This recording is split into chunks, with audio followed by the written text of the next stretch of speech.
আসসালামু আলাইকুম। আমার নাম ইশরাত জাহান মীর। আমার বাবার নাম মোহাম্মদ সেলিমুজ্জামান।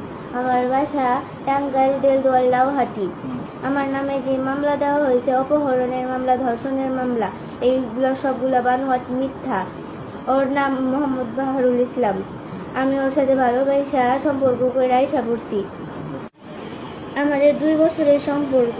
এটা জানার পর বাবা মা আমার অনেক অত্যাচার করে, মারধর করে, এমনকি বাসাও চেঞ্জ করে ফেলায়। ওরা আমাদের বাসায় বিয়ের প্রস্তাব নিয়ে গেছিল, বাবা মুখের উপরে না করে দেয়, এমন ওদের রাস্তায় হুমকিও দেয়। তারপরের দিন আমি রাত 3টা বাজে ওরে ফোন দেয়া আসতে বলে আমারে নিয়ে যাইতে। ও প্রথমে না করছিল, পরে আমি ওরে ব্ল্যাকমেল করে যে ও যদি না আসে আমি আত্মহত্যা করুম এবং ওর নাম লেখা যাবো যে ওর জন্য আমি আত্মহত্যা করছি, ও দায়ী। এই ভয়েও আমার আইসা নিয়ে গেছি। এই জায়গায় ওর কোনো দোষ নাই, আমি ওরে জোর করে আনতে বলছি। আর বর্তমানে আমরা স্বামী স্ত্রী, আমাদের কোর্ট ম্যারেজ হয়ে গেছে। এখন যদি আমার বাবা মা আলাদা করতে চায় আমি যাবো না, আমি এই জায়গায় থাকবো, ওর সাথে সংসার করবো।